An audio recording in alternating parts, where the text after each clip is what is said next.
Mid term marks? Yes ma'am. या regarding for that आप मैंने मेल किया था ना, सबको मेल आया था ना? मैम मेल तो नहीं आई, आपने जो पीडीएफ सेंड किया था उसी से देखा है। अच्छा, वो पता नहीं, मैं फिर चेक करूंगी। अदरवाइज उसमें मार्क्स रिलीज होते हैं तो पूरा मेल जाता है, तो आपकी आंसर शीट भी आपके पास जाती है। I will check. Yes ma'am. Otherwise marks तो इसलिए मैंने उसका पीडीएफ बना के दे दिया था। क्विज का भी अभी आपको नहीं मिला होगा फिर मेल? Yes ma'am. अच्छा, तो चलो ठीक है, दोनों ही चीजें मैं फिर देखती हूँ। अगर वैसे तो मेल मैकेनिकल में मैंने भेजा था, उनको तो मेल मिल गया था लोगों को, और इधर ईसी को नहीं मिला, पता नहीं कैसे नहीं मिला, देखना पड़ेगा।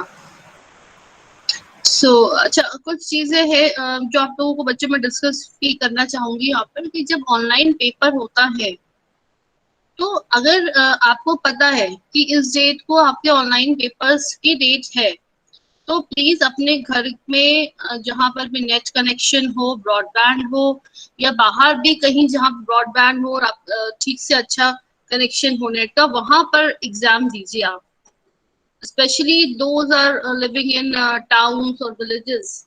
तो बच्चे कहते हैं कि मैम हमारे यहाँ तो आता ही नहीं नेट, तो आपको पता है कि वहां तो नहीं आएगा, तो for the examination you should move. आप जहां पर भी ब्रॉडबैंड कनेक्शन हो, जैसे भी आपको देखना पड़ेगा ना, वहां पर आप मूव करिए। आप वहां स्टक होकर नहीं रह सकते कि अरे हम तो विलेज में रहते हैं, टाउन पे रहते हैं, तो नेट नहीं है तो हम। अगर ऑफलाइन एग्जाम हो रहे होते तो भी आपको वहां से यहाँ आना पड़ता, राइट? तो जिनके पास भी प्रॉब्लम है तो इस बात को, अपने इश्यूज को रिजॉल्व करिए, क्योंकि फिलहाल तो भी आपके जैसे क्विज भी, सेकंड क्विज भी होनी है, वो भी ऑनलाइन ही होगी। बाकी फाइनल एग्जाम्स का भी मुझे नहीं आइडिया है कि ऑनलाइन है कि ऑफलाइन है। इफ सपोज करिए अगर ऑनलाइन ही रहता है तो भी आपको भी बहुत अच्छा अपना कनेक्शन रखना है। और उसके बाद मुझे बार बार इस बात की क्वेरीज आती है कि मैम हमारा फाइल अपलोड नहीं हो रही है। तो अपलोड नहीं हो रही है तो ये आपके नेटवर्क इश्यूज का प्रॉब्लम है, कि वहां पर आपका नेटवर्क नहीं आ रहा है, इसलिए आपकी फाइल अपलोड नहीं हो रही है। या अगर आप फोन से कर रहे हो तो फोन में इतनी मेमोरी नहीं है, तो आपकी फोन फाइल अपलोड नहीं हो पा रही है। तो ये सब जो इश्यूज है, अब हाई टेक्नोलॉजी का आपका टाइम है, आप भी वैसे ही बनो। ये छोटे छोटे इश्यूज को, अब आप लोग बीटेक में हो, आपसे छोटे छोटे बच्चे स्कूल्स में ऑनलाइन पढ़ाई कर रहे हैं, और सब ने अपने प्रॉपर तरीके से करते हैं ना। तो खास एग्जामिनेशन को आप ऐसे खेल मत समझिए कि मैम मैं आपको व्हाट्सएप कर दूं, मैं आपको मेल कर दूं। Can you imagine I have more than 150 students, how can I manage my WhatsApp? अब व्हाट्सएप में आप एक एक फाइल शेयर करके, व्हाट्सएप में आपने अगर फाइल आपसे डिलीट वहां हो गई तो यहाँ तो मेरे पास भी नहीं आएगी। और इतनी व्हाट्सएप को मैं देखना, ये मेरे लिए पॉसिबल नहीं है, किसी भी टीचर की फैकल्टी के लिए पॉसिबल नहीं होता है। इसीलिए आपको मैंने क्विज भी आपको गूगल फॉर्म में कराई थी। तो गूगल फॉर्म में करना इजी है और कोई इश्यूज नहीं आते हैं। सिर्फ अगर आपका नेट कनेक्शन ही नहीं है तो वो बात अलग है ना। तो इस चीज को जरा आप अपने को पहले से प्रिपेयर रखिए कि जब भी एग्जाम है, टेस्ट है, तो आप ऐसी जगह पर मूव कर जाइए जहां पर नेट कनेक्शन प्रॉपर है। मुझे ना तो कोई मेल करने की बात करे कि मैं मेल कर दूं कि गूगल। अब आप कुछ बच्चे मेल कर रहे हैं, कुछ बच्चे गूगल क्लासरूम में भेज रहे हैं, कुछ स्टूडेंट्स व्हाट्सएप में मुझे भेज रहे हैं, कुछ गूगल फॉर्म में भेज रहे हैं, तो कैसे पॉसिबल हो सकता है मेरे लिए, है ना। तो इस बात को जरा ध्यान रखें आप लोग। और जैसे एक मैं ना, I am not going to name that student, एक स्टूडेंट ने बहुत ही खराब तरीके से मुझसे फोन में बात करी कि नेट कनेक्शन नहीं, तो उसमें मेरी क्या गलती, मैं क्या करूं? तो दिस इज माई फॉल्ट। आपके यहाँ नेट कनेक्शन नहीं है, आपका प्रॉब्लम है, तो this is my fault. And if you are behaving like that, बहुत ही खराब तरीके से उस बच्चे का टोन था। मुझे नाम भी पता है, मगर मैं नहीं बोल रही हूँ, उसको पता है, जो भी सुन रहा होगा बच्चा अगर होगा यहाँ पर, तो इस बात को आपको ध्यान रखिए। अगर आप ऑफलाइन एग्जाम भी दे रहे होते बच्चे, तो आप आते यहाँ पर, आप ये नहीं कहते कि मैम हमारी ट्रेन छूट गई तो मैं क्या करूँ, मैम पानी बरसा तो तुम्हें क्या क्या करूँ। जब आप नहीं आ सके तो आपका एग्जाम छूट गया। तो वैसे ही अगर आप फाइल अपलोड नहीं कर पाए तो आपके वहां पर मार्क्स रिजेक्ट हो जाएंगे। तो बाद में कोई क्लेम मुझे ना करे कि मैम मैंने तो फाइल अपलोड करी थी, यहाँ गूगल फॉर्म में ही आपको फाइल अपलोड करनी है। अगर मैं गूगल फॉर्म में एग्जाम ले रही हूँ, इज इट क्लियर? अगर कुछ क्वेरी है इससे रिलेटेड तो अभी से क्लियर कर लो।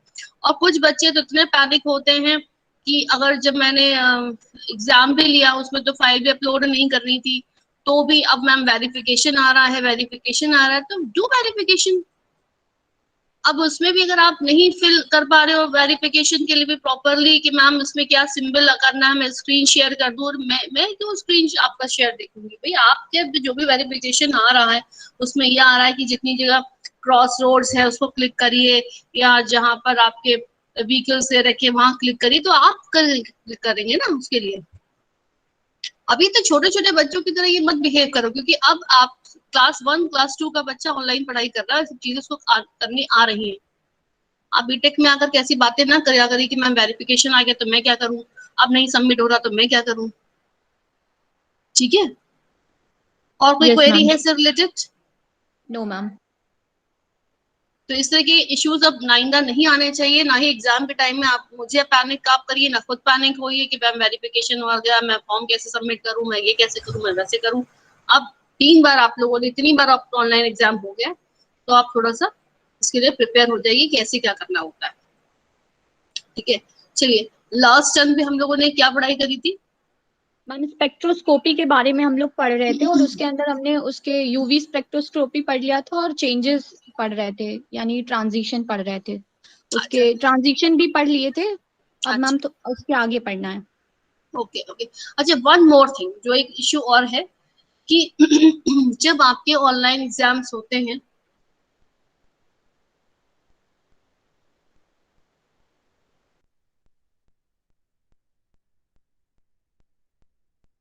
मैम आपकी वॉइस नहीं आ कुछ रही भी है। रिटन में आपका कुछ भी आता है कि आपको फाइल अपलोड करनी है या आंसर वहां लिखना है, तो आप लोग क्या करते हैं, बहुत से स्टूडेंट्स कि नेट से नोट कर लिया वहां लिख दिया। ठीक है, और उससे क्या होता है कि सारे students, bulk of the students का सेम आंसर, मतलब एक एक अल्फाबेट, एक एक वर्ड वहीं का वहीं सेम। ये तो बल्क में जो चीटिंग करते हो उसमें मैं मार्क्स नहीं देती हूँ। उसके लिए बाद में मुझे कोई क्लेम नहीं करेगा कि मैम मैंने तो सही लिखा था मगर आपने गलत कर दिया, क्योंकि आपने सही किया था या नहीं किया था ये आपको बहुत अच्छे से मालूम है। आप नेट से पूरा एक एक पूरा डेटा वहां से ले करके आपस में लिख रहे हो, तो आपको पता होना चाहिए कि जो नेट की लैंग्वेज है, जो टेक्निकल लैंग्वेज आप वहां लिख रहे हो, मुझे पता है कि वो आपकी लैंग्वेज नहीं है। दूसरी बात, सब बच्चे बिल्कुल सेम टू सेम वही आंसर लिख रहे हो, ये जो मार्क्स जो चीटिंग है उसमें तो मैं बिल्कुल 0 मार्क्स दूंगी। ठीक है, तो इस बातों को जरा आप लोग ध्यान रखिए। जब भी मैं पढ़ाती हूँ, मैं नोट्स भी आपको दे रही हूँ, सबके मैं के नोट्स दे रही हूँ। जब पढ़ाती हूँ तो हिंदी इंग्लिश, ज्यादातर मोस्ट ऑफ द टाइम मैं हिंदी में ही पढ़ाती हूँ। रीजन ये है कि कुछ बच्चे कहते हैं कि हमें इंग्लिश में नहीं समझ में आता। तो जब मैं इतनी मेहनत कर रही हूँ आप लोगों के साथ, तो मुझे आंसर जो चाहिए प्रॉपर चाहिए। मुझे ये सब आंसर्स फिर जो आप लोग जो नेट से टीप करके लिख देते हो वो आंसर्स ना लिखें आप लोग। ठीक है, तो ये जिन बच्चों के लिए मैं बोल रही हूँ उनको सबको मालूम है उन्होंने क्या किया है, और जो मार्क्स आपके आ रहे हैं वो आपके डिजर्व करते भी नहीं करते वो भी आपको मालूम है। ठीक है, मगर अब नेक्स्ट टाइम अगर मैंने ऐसे आंसर्स देखे तो मैं उसको 0 ही नंबर दूंगी, और अभी भी मैंने 0 ही नंबर दिए। ठीक, इज इट क्लियर? चलिए, अभी यस अब हम मैम। लोग वापस से स्पेक्ट्रोस्कोपी पर आते हैं। तो हम लोग यूवी स्पेक्ट्रोस्कोपी पढ़ रहे थे। I am going to share my screen, just minute.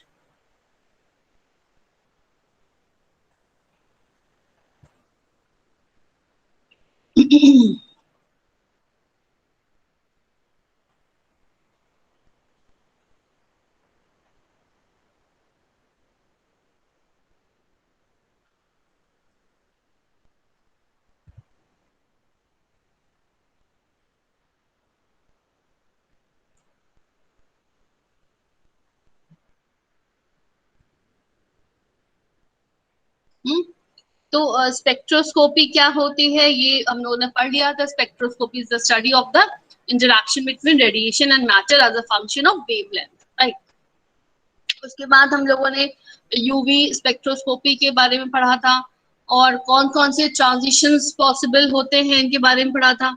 कौन कौन से मैम। ट्रांजिशंस होते हैं जब हम लोग रेडिएशन डालते हैं?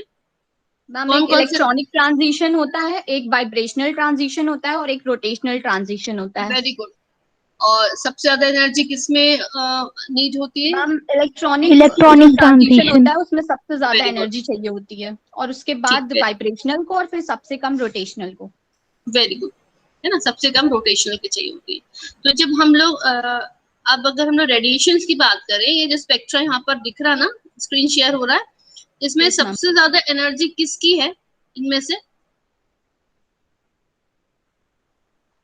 सबसे ज्यादा एनर्जी किसकी है? Cosmic, gamma, X-ray, UV, visible? Gamma rays में। गामा। गामा। क्यों कॉस्मिक यहाँ पर लिखा हुआ है? लेफ्ट टू राइट जाने पर क्या होता है? एनर्जी डिक्रीज हो रही मैम होती है, डिक्रीज होती है। और वेवलेंथ इंक्रीज हो रही होती है। एनर्जी डिक्रीज हाँ, होती है। energy and frequency both are decreasing from left to right, means cosmic to radio waves, and the wavelength is increasing from left to right. तो यहाँ पर हमने देखा कि जैसे अगर हम taking example of UV, infrared and microwaves, radio waves, इनका हम कंपैरिजन सपोज करें, तो अगर हम यूवी स्पेक्ट्रोस्कोपी की बात करते हैं तो मैंने कई बार बताया कि यूवी प्लस विजिबल को एक साथ डील करते हैं हम लोग ना। मतलब हमारा जो रेंज होता है रेडिएशन का, वो 100 नैनोमीटर से लेकर के 780 नैनोमीटर तक रहता है। 700 नैनोमीटर टू 780 नैनोमीटर की हम रेडिएशन किसी कंपाउंड में डालें, और फिर जो चेंजेस उसमें आ रहे हैं, तो that is known as UV spectroscopy. उसकी स्टडी को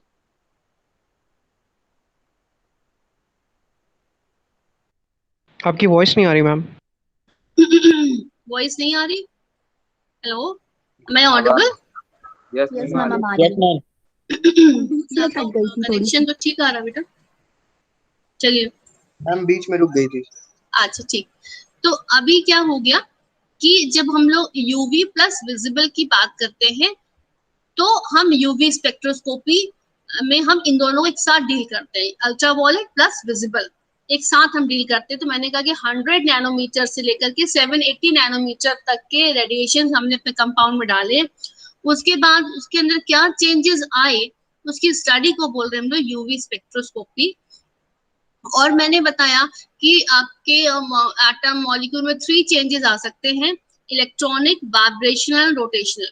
इलेक्ट्रॉनिक ट्रांजिशन के लिए सबसे ज्यादा एनर्जी चाहिए, इसलिए अगर we are going to compare with the UV and infrared and the microwaves, तो हम देखेंगे कि यूवी की जो एनर्जी होती है वो सबसे ज्यादा होती है। यूवी मतलब अल्ट्रावायलेट प्लस विजिबल, इसकी सबसे ज्यादा एनर्जी होती है।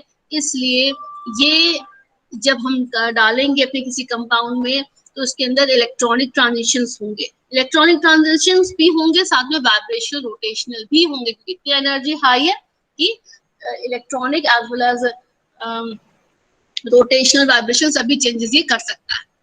मगर अगर आपने सिर्फ इंफ्रारेड डाला, तो इंफ्रारेड डालने से क्या होगा?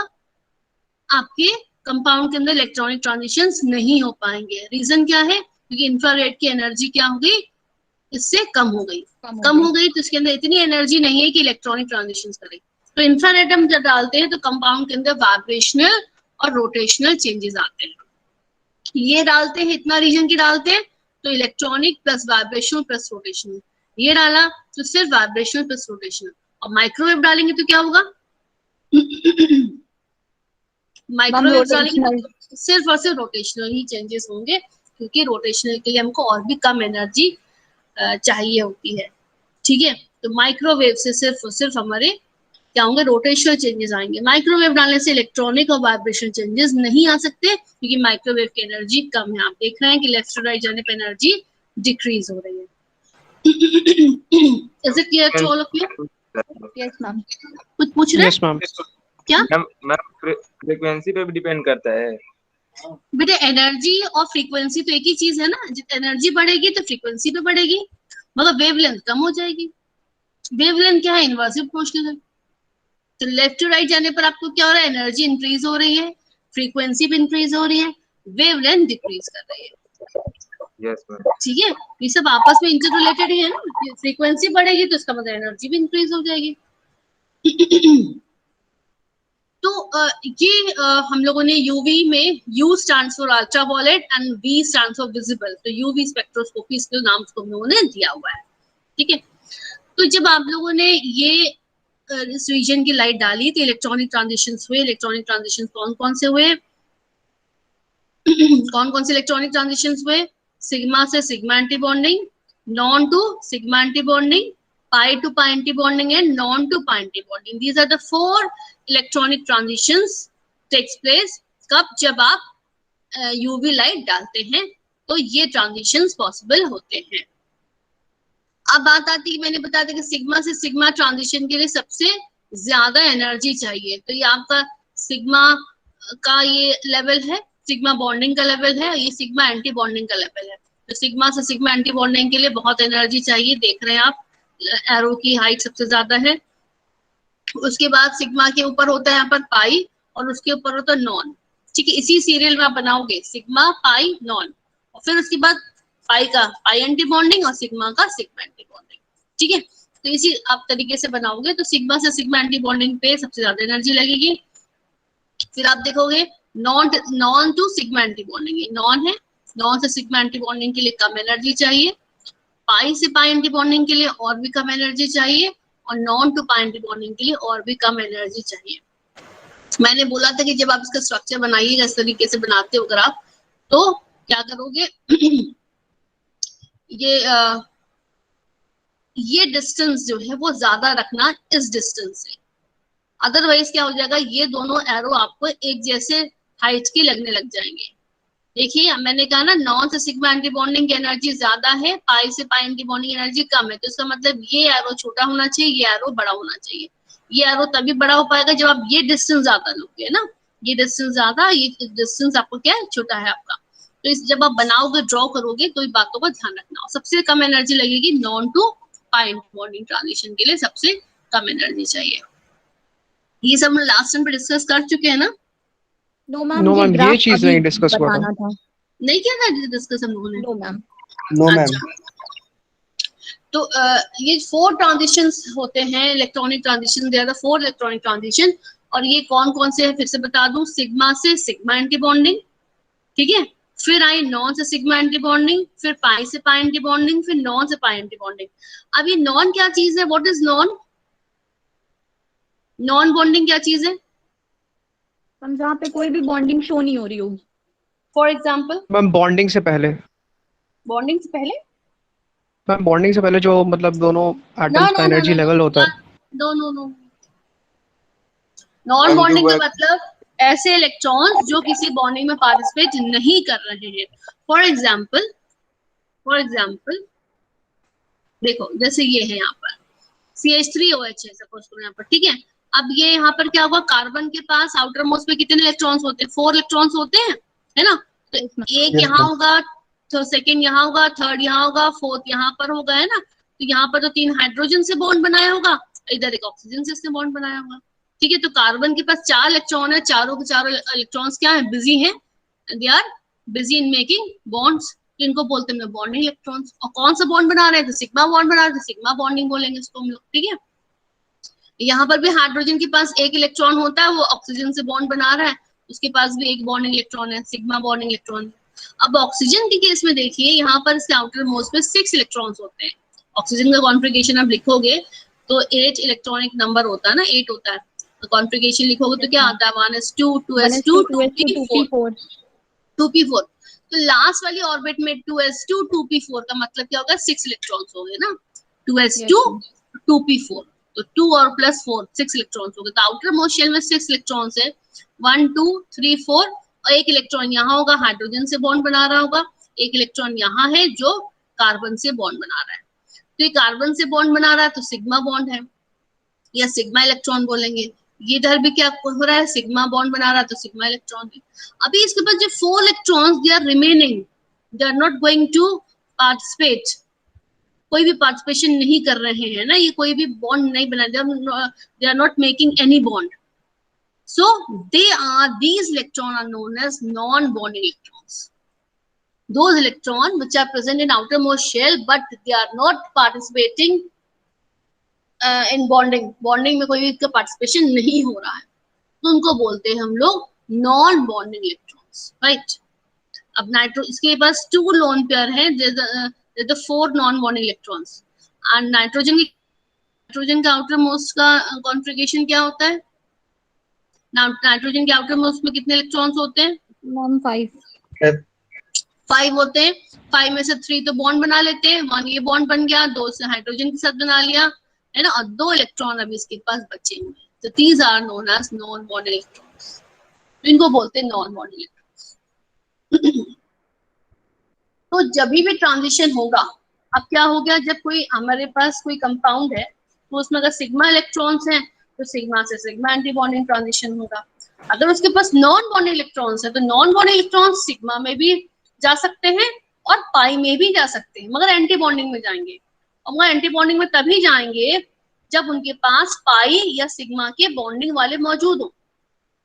अब सिग्मा तो हमेशा होगा, कोई भी कंपाउंड बिना सिग्मा बॉन्ड के तो बनेगा नहीं, फर्स्ट बॉन्ड तो हमेशा सिग्मा का होता है, तो इसलिए नॉन से सिग्मा बॉन्डिंग ट्रांजिशन तो इजीली पॉसिबल है।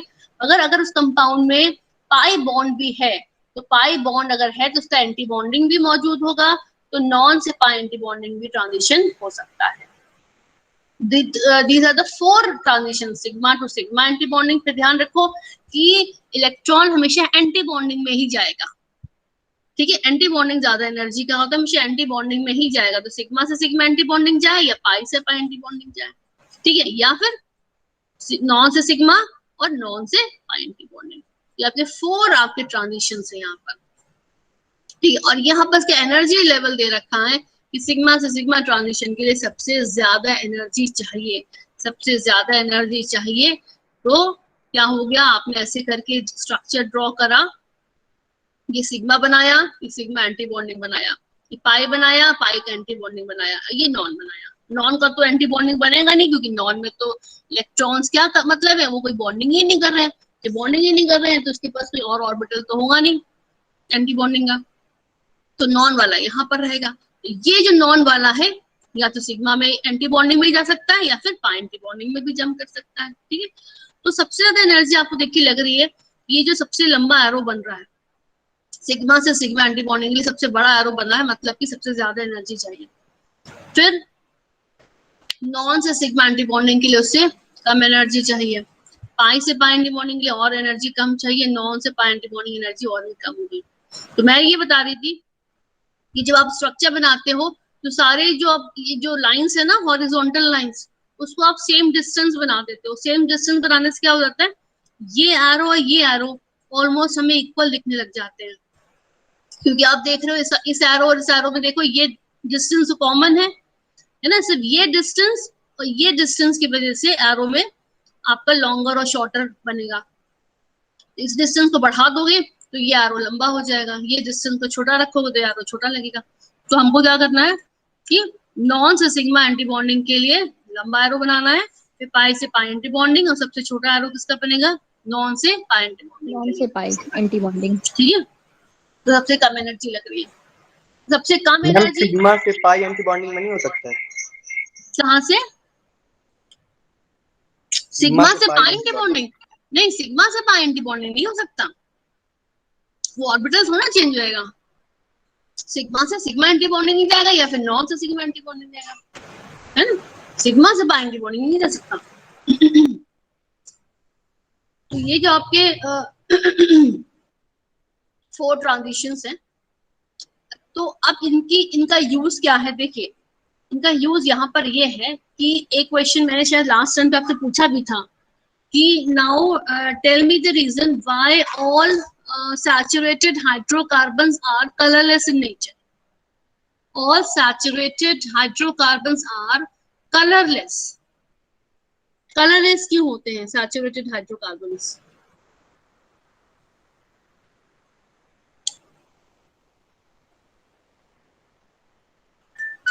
बताइए। मैम शायद वो विजिबल रीजन के ही रेडिएशन को एब्जॉर्ब कर पाते होंगे। अगर विजिबल को एब्जॉर्ब करेंगे तब तो कलरफुल होंगे, कलरलेस क्यों हो गए? देखिए एक बात तो आप लोग बहुत अच्छे से यहाँ पे समझ लीजिए कि कोई भी कंपाउंड अगर हमें कलरफुल दिख रहा है green, blue, red, what ever colour, जिस भी कलर का हमें कंपाउंड दिख रहा है, तो वो इसलिए कलरफुल हमें दिख रहा है because that compound is absorbing radiation in the visible region.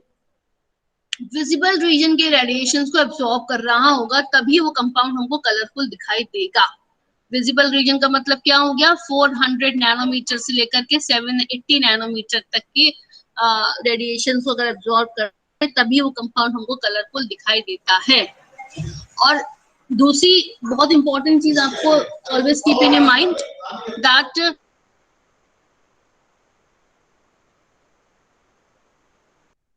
Yellow colour को एब्सॉर्ब कर रहा है, तो वो येलो कलर को शो नहीं करेगा, मतलब वो कंपाउंड हमको येलो कलर का दिखाई बिल्कुल नहीं देगा, क्योंकि येलो तो उसने एब्सॉर्ब कर लिया। अब येलो कलर एब्सॉर्ब करने के बाद उसने जो रेडिएट करा, बाकी हिस्सा जिसे रेडिएट करा, एमिट करा, वो हमें दिखाई देगा। तो येलो का एक जो कॉम्प्लीमेंट्री कलर होगा वो हमें दिखाई देगा। कॉम्प्लीमेंट्री कलर मतलब क्या हो गया, येलो को एब्सॉर्ब करने के बाद जो उसने रेडिएट करा वो हमको कलर दिखाई देगा। तो कॉम्प्लीमेंट्री कलर से एक चार्ट बनता है। येलो का कॉम्प्लीमेंट्री कलर ये होता है, ब्लू का ये होता है, रेड का ये होता है, ऑरेंज का ये होता है। मतलब जो कलर एब्सॉर्ब कर लिया वो तो हमें दिखाई नहीं देगा, जो रेडिएट करेगा वो कंपाउंड है ना।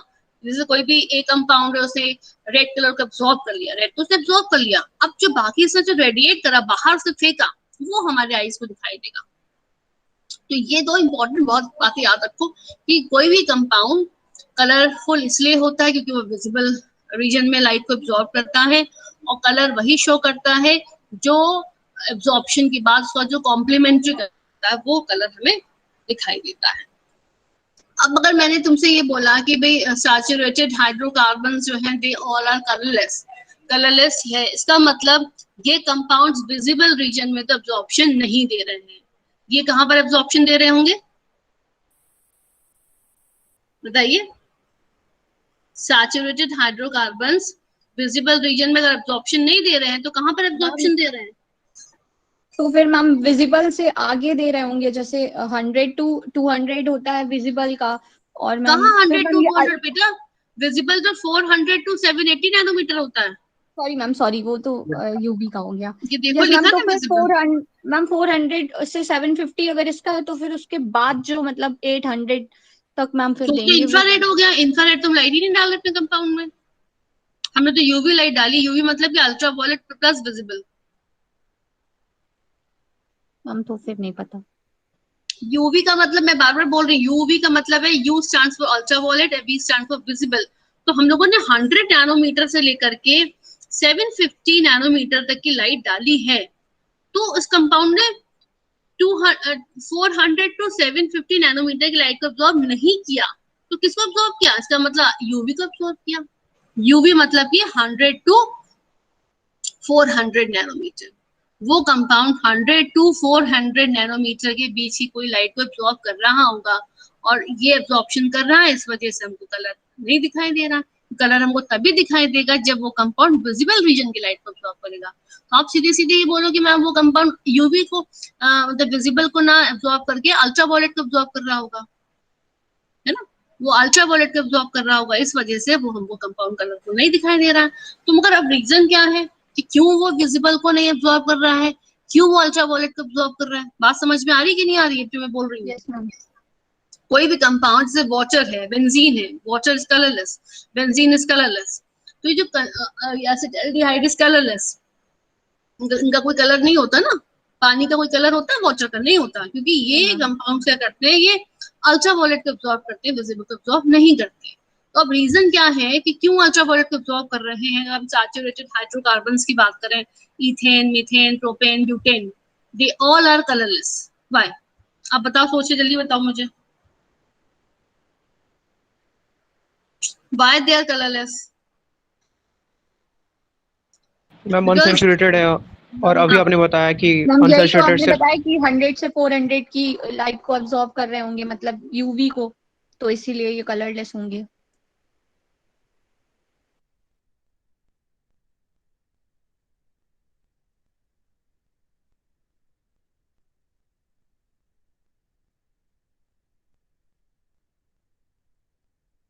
मैम, आपकी आवाज नहीं आ रही है। Ma'am,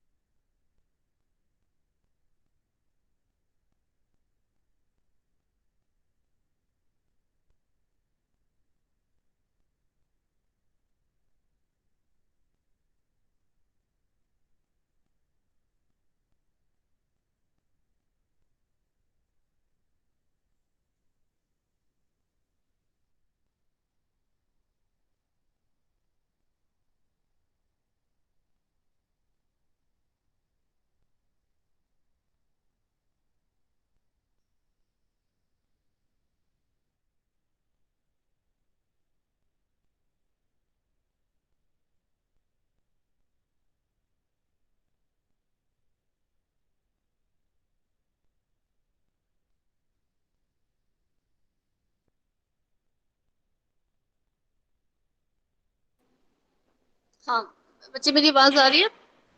yes ma'am. Yes ma'am. हाँ यस, क्या नाम है आपका? ये देवांश। हाँ देवांश, आप क्या आंसर दे रहे थे बेटा? मैम जो आपने बोले थे वो सब अनसैचुरेटेड मतलब हाइड्रोकार्बन्स थे, और अभी आपने बताया कि अनसैचुरेटेड हाइड्रोकार्बन्स अल्ट्रावायलेट रेडिएशन को एब्जॉर्ब करते हैं, इसलिए वो कलरलेस होते हैं। हम्म, no question.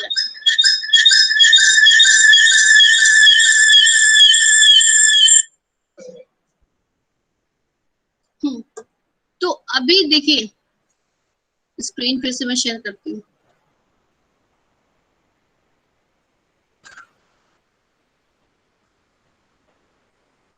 देखिए इसमें यहाँ पर क्या हुआ देवांश, कि मैंने बोला कि सिग्मा से सिग्मा एंटी बॉन्डिंग नौ से के ट्रांजिशन के लिए सबसे ज्यादा एनर्जी चाहिए। जितने भी सैचुरेटेड हाइड्रोकार्बन्स हैं, मीथेन, एथेन, प्रोपेन, ब्यूटेन, इन सब में सिग्मा से सिग्मा ट्रांजिशन ही पॉसिबल है, क्योंकि पाई बॉन्ड्स तो वहां है नहीं, तो इसलिए ये ट्रांजिशन उसके अंदर हो नहीं सकते जब पाई बॉन्ड ही नहीं है। और ना ही इसके अंदर नॉन बॉन्डिंग इलेक्ट्रॉन है, नॉन बॉन्डिंग नहीं है, तो ये वाला ट्रांजिशन भी नहीं होगा।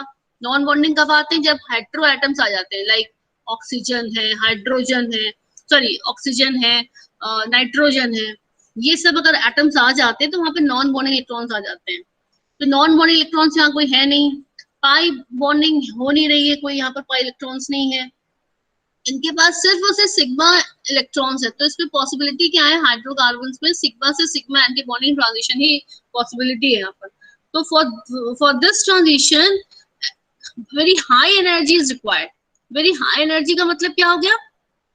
किस रीजन में एब्जॉर्प्शन होगा? स्टूडेंट, से मैं audible? Yes ma'am, sigma two sigma anti bonding. Sigma से सिग्मा एंटी बॉन्डिंग ट्रांजिशन के लिए बहुत एनर्जी चाहिए, तो ये बहुत एनर्जी इसको कहाँ से मिलेगी? कौन सी लाइट को एब्जॉर्ब करेगा ये? Ma'am ultra violet. Ultra violet को एब्जॉर्ब करेगा, विजिबल को नहीं एब्जॉर्ब करेगा। तो आपको पता है। मैम आपकी आवाज नहीं आ रही।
बार बार यहाँ पे नेट का वो हो रहा है ना, नेटवर्क इश्यू हो रहा है।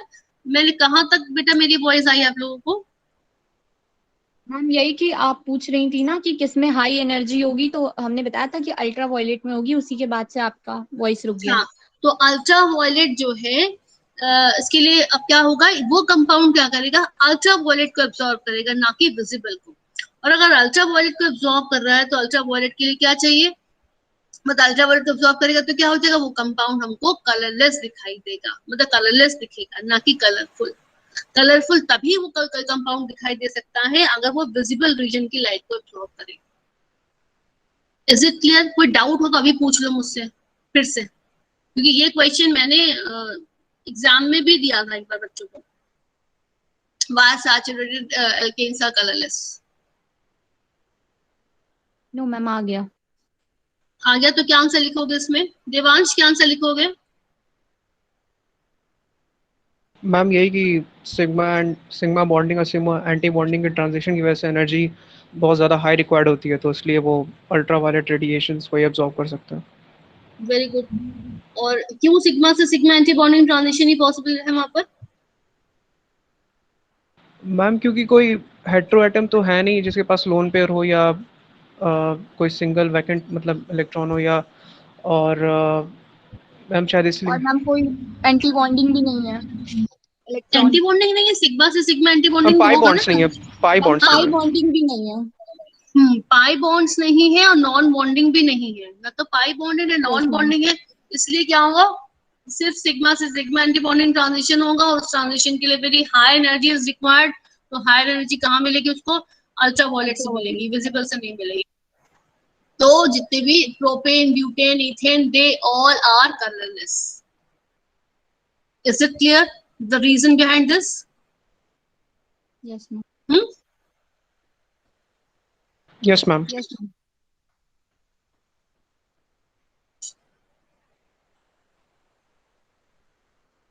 अब इसमें एक क्वेश्चन और आता है,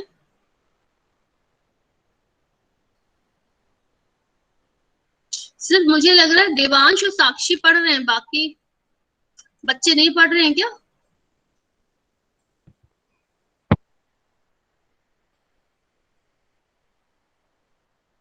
हम्म, पढ़ रहे हैं मैम। तो आप लोगों को किसी के आंसर्स नहीं आ रहे मेरे पास?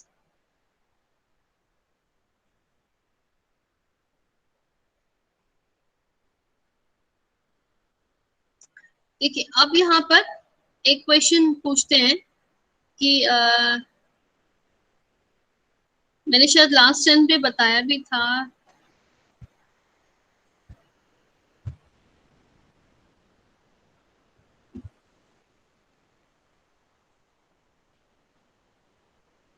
ये benzene is colorless, naphthalene is white in color, anthracene buff color, naphthacene yellow in color, and pentacene is blue in color.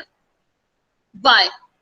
Why benzene is colorless? जबकि इसके पास तो 3 पाई इलेक्ट्रॉन्स हैं, इसके पास तो 3 पाई बॉन्ड्स हैं, इसके पास 3 पाई बॉन्ड्स हैं, इसके पास 5 पाई बॉन्ड्स है, इसके पास 7 पाई बॉन्ड्स है। आप कलर भी देखिए, कलरलेस है, ये व्हाइट हुआ। और ये बफ, बफ का मतलब हल्का सा बहुत ही पहला सा कलर होता है बफ कलर, बहुत ही लाइट कलर। और उसके बाद येलो हुआ और फिर ब्लू कलर हो गया। मतलब कलर की इंटेंसिटी आप धीरे धीरे देख रहे हैं बढ़ रही है। क्या रीजन है? और बेंजीन 203 नैनोमीटर पर एब्जॉर्प्शन दे रहा है, नैप्थलीन 314 पर, फिर 370 पर, 480, 580। वेवलेंथ भी धीरे धीरे बढ़ रही है। लैम्डा मैक्सिमम मतलब कि जिस पे एब्जॉर्प्शन देता है वो। क्यों ऐसा हो रहा है, इसका कोई आइडिया?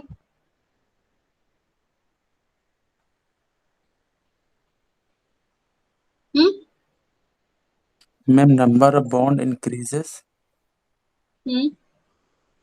पाई बॉन्ड्स इंक्रीजेस से क्या हो जाएगा? ये मैंने आप लोगों को बताया भी था लास्ट टाइम पे मेरे ख्याल से, इसका रीजन। No, ma'am. नहीं मैम, रीजन नहीं बताया था आपने। अच्छा अब यहाँ पर देखो कि इसके पास 3 पाई बॉन्ड्स हैं, ठीक है। अब होता क्या है, बहुत ध्यान से एक बात को सुनना, क्योंकि यहाँ पर मेरे पास पेन डैब नहीं है, वरना मैं उससे समझाती। अब भी आप ऐसे समझिएगा फिर।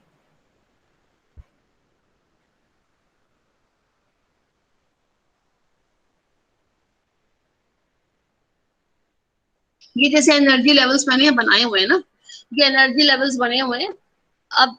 अब आप ये जो जितना मैंने लिखा है ना, इसको सब आप हटा दीजिए, सब आप डिलीट कर दीजिए, ये सब चीजें नहीं, सिर्फ आप लाइंस पर कॉन्सेंट्रेट करिए। जो हॉरिजॉन्टल लाइंस मैंने बनाई ना, हॉरिजॉन्टल लाइंस 1 2 3 4 5, ये 5 लाइंस बनी हुई है, ठीक है।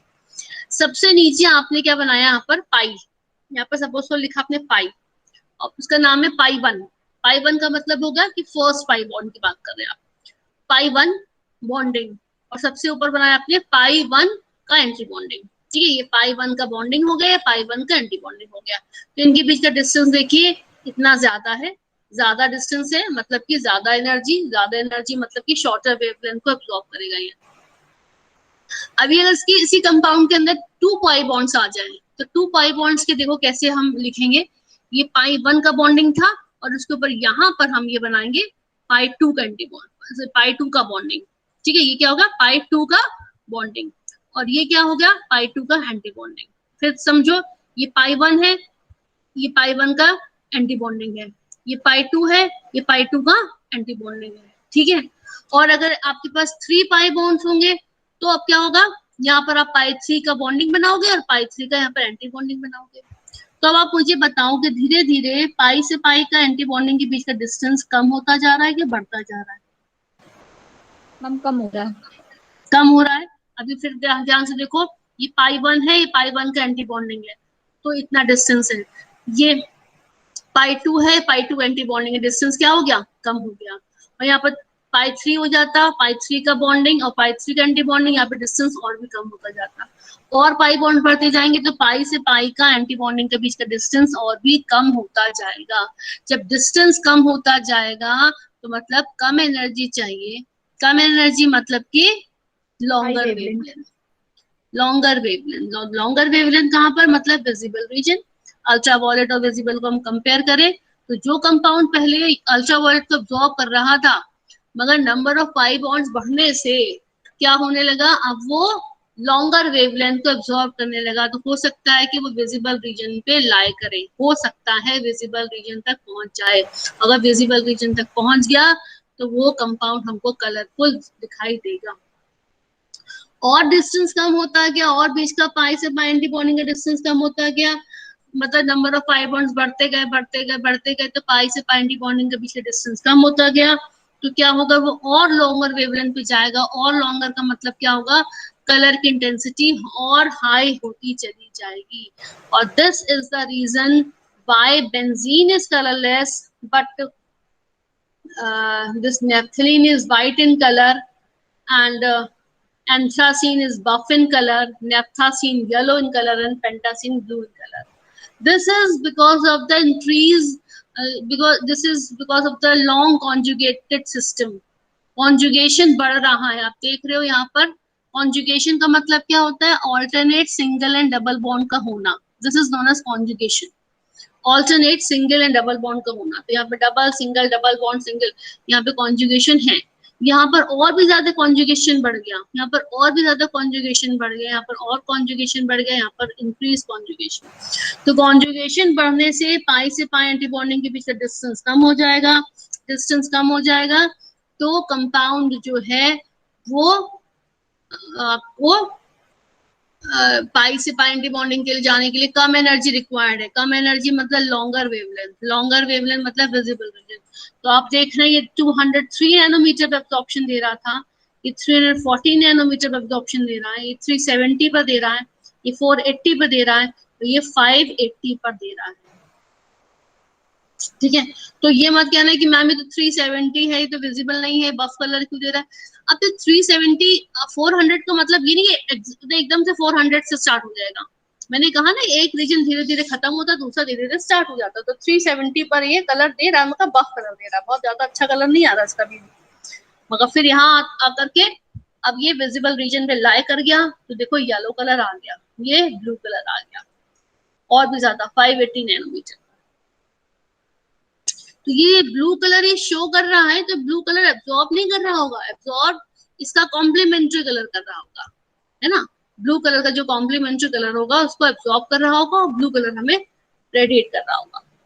ठीक है, तो ये रीजन होता है। इसलिए यहाँ पर देखो मैंने लिखा भी है, as the number of conjugated double bonds go on increasing, the separation between pi bonding and pi antibonding goes on decreasing, and pi bonding and pi antibonding transition shifts absorption band होगा, absorption band to a longer wavelength की तरह shift हो जाएगा, that is in the visible region. The long conjugated systems are colored. This is very very important line. The long conjugated systems are colored, but all hydrocarbons, saturated hydrocarbons are colorless. बात समझ में आई? Yes ma'am. Yes ma'am. बात बिल्कुल clear हो गई। तो जितना ज्यादा कॉन्जुगेशन बढ़ेगा, पाई से पाई एंटी बॉन्डिंग का डिस्टेंस उतना ही डिक्रीज होता चला जाएगा। ठीक है, तो this is the effect of conjugation on UV spectrum.